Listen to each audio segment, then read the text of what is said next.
You've written a song, you've recorded that song, you've had that song mixed and mastered, possibly at vast expense. You finally got round to filming that music video and possibly roped in a few friends.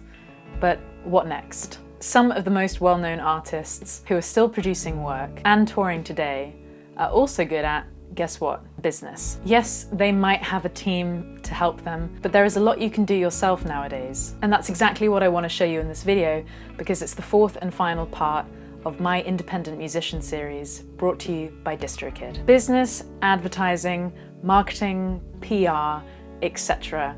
can all be seen as kind of dirty words. Shameless self-promotion can also be very damaging to a music career too, and when it isn't authentic, that's exactly when it fails to connect with an audience and ruin the potential of your music. But if you are wanting to build a career in music, then this is the side you have to familiarize yourself with. And there can be a lot of creativity behind it too. You just have to ask yourself the question, what kind of musician or band do you really want to be? Be honest, don't try and appear to be anything other than you actually are, because otherwise you'll have to try and keep up that illusion, and that just becomes exhausting. Also, if you're trying to look high budget, then expect to have to keep that up too, because you will end up setting the expectation high, and that might be difficult to maintain without the right financial backing. So you do need to be realistic, because there is the risk of very little return in this whole music game. For me, the high budget look was never ever going to be possible. So I just had to use what I had, and luckily the world of online content really digs the DIY aesthetic. But to me, it is way more satisfying to create all my own content and speak to you directly. There might be compromises in quality every so often, but when you give up the idea of perfectionism, that's when you allow yourself to create and improve. So marketing and distribution are exactly what I want to focus on. And all of this stuff can be done with minimal or no budget, but it might take a little bit of blood, sweat, and tears. My ethos has changed over the years, and I really believe it's way better to have your songs out there working for you rather than hidden away either in your head or on a hard drive. Hits and streams can only grow, so do what you can and make sure you're learning lessons as you go so that you can adapt and improve your release plan. You might end up building a little formula, but you can't really expect each song to do exactly the same thing, so you will also have to be flexible. But I truly believe that you're only ever one song away. Okay, let's start from the beginning. The song. Register your song and all its writers on whatever royalties platform you actually use. Create a Word document of the lyrics. This will come in handy later. Then there's the actual recording. Put all the different formats and versions you'll need in a nice folder, and make sure you back this up. You will most definitely need a high-res WAV file, so make sure everything's bounced correctly, but maybe have a little MP3 in that folder too. Then the artwork. Is this going to be a photo or an illustration? Make sure you follow the guidelines so that you format it correctly, because otherwise DistroKid will tell you you've made a mistake. Remember to make the artwork clear when it's super small on streaming platforms, but also something that could translate to a vinyl record. I'm removing any type from my artwork as the song title is written alongside it nowadays, and there's only so much room to play with. And I'm instead working with an incredible artist to provide themed illustrations around the songs themselves. Then, getting your music out there. The distribution side. You might know what DistroKid is by now, but if not, here is a little recap. More than 250,000 artists rely on DistroKid to distribute their music, including myself, as I will demonstrate in this video. If you're wanting to have your music available on Spotify, iTunes, Apple Music, and Tidal, amongst many more, an account starts at just $19.99 for unlimited songs and albums, and with the link in the description, you'll get 7% off your first year. They have incredible customer service, detailed statistics, loads of features, and it's just so quick and simple. I'm now going to show you how easy it is to actually upload to DistroKid, as I have my next single coming out on the 27th of September 2019, and so here's a screen recording of me at work.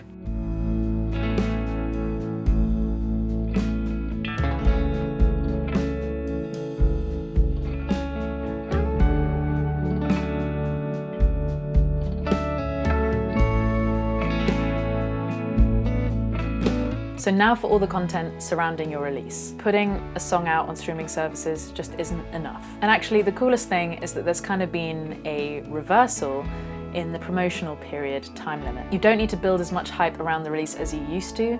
There used to be like 6 weeks to 3 months run-up period, and although time is still useful to get all your ducks in a row, really you can drop a single anytime, and then it's kind of about the 6 weeks after and what you do with it and how to remind people to check it out that is the important bit. So there are a few different types of content: written word, audio, pictures, and videos. Let's start with written word. You could write a blog post on your website, and don't underestimate the social media platforms and the description sections underneath your pictures or videos. If you enjoy writing, utilize these sections. Maybe even put the lyrics underneath the artwork. Audio. Obviously you have the song, but what about a podcast with you and your bandmates, or the producer, or just yourself talking about the process? I didn't expect as many people to download mine when I launched it only a few months ago. However, people are busy, so they can't necessarily consume videos all the time. And with podcasts, you can consume them while you're doing something else. So why not show the evolution of the song by using those voice memos of the writing process? Then, pictures and videos. Pictures can obviously include the artwork and stills from the recording process. Maybe only post once or twice a day. Schedule it out over the time limit that you have. You don't want to waste all your content in one go. And I thoroughly recommend this with everything. Get a plan together and use a scheduling platform. And even think about the time of day you're posting. Make sure most of the world is awake. Hashtags can be important too, but again, don't overuse them, and make sure they're actually relevant to what people are going to see. With video content, there are so many different options. Official music videos, lyric videos, audio-only videos, live acoustic performances, studio vlogs. Just again, use your phone, get a friend to help you. It just couldn't be easier to make great-looking videos.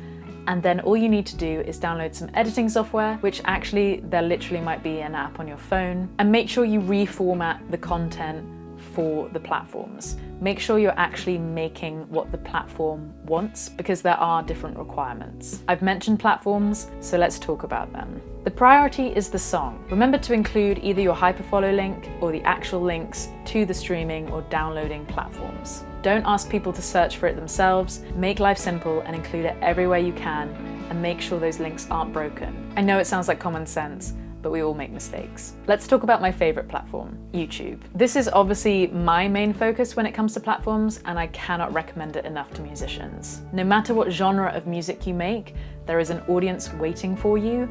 So remember to put your music where people actually are. I cannot believe the level of support the guitar community give their favorite channels, and this is only going to grow. Think what kind of stories you could share about your process and musical journey. No two musicians have the same career path. Document your process of recording the song or album and share the vlogs on YouTube at least once a week. It won't happen quickly, but if you're making really valuable content and they're good videos, then you will grow an audience. It will happen. You just have to stick it out. Instagram and IGTV. There are so many different ways to share content on this platform, and it's really helped to establish some incredible musicians. So flex your creativity muscles and your musicianship. Don't just post pictures of your coffee or your cat, although there is still time for that. 1-minute videos, pictures, 15-second stories. You have the ability to share your song with the swipe up link and the Spotify integration. Your fans can also tag you when they're listening, and then you can share the love and repost their posts. It's one of my favorite things to do, and it's amazing to see feedback on a song in real time. Then IGTV. Why not put the full music video up there and share the preview on your main feed? People will turn their phone sideways if they need to. With all these little videos, you can repurpose them and put them up natively on other platforms like Twitter, Facebook, and hey, even LinkedIn. There are still people there, and with Facebook, if you do have money to boost your posts, then research how to create ads and target the relevant audience. Don't go too niche, don't go too broad. I didn't say this was going to be easy. I still love Twitter too, and it's a great way of communicating with music journalists or blogs. But again, do not spam people, and don't just copy and paste. SoundCloud. I use this for previews, and I know of so many artists who've built careers and audiences on the platform, but for the time being, I'm just hosting 30-second previews of my songs, which updates my website's music player. That's the final thing. Have a website that is timeless. Have easy access to all your other platforms, and show people where they can stream and buy everything. Don't just leave it sat there out of date. That just looks terrible. Think of it like your shop window. Okay, I know some of this might be overwhelming and it does take a lot of time and planning, but honestly, it'll be worth it. This is all realistic stuff, and it's not just pinning your hopes on someone doing it all for you. If you can, share the responsibility between band members, make sure they're all pulling their weight.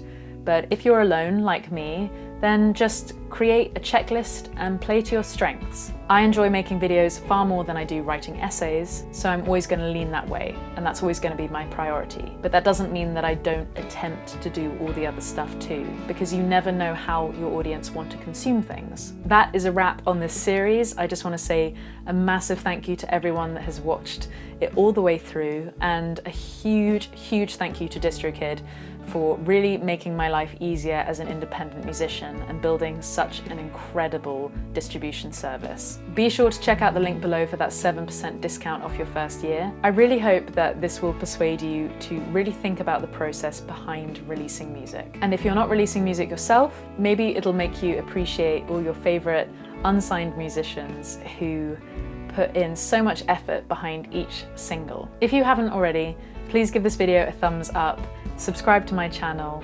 and check out my next single. And please comment below with any ideas that you have or anything that I've missed off for releasing music online in 2019. But otherwise, I will see you next week.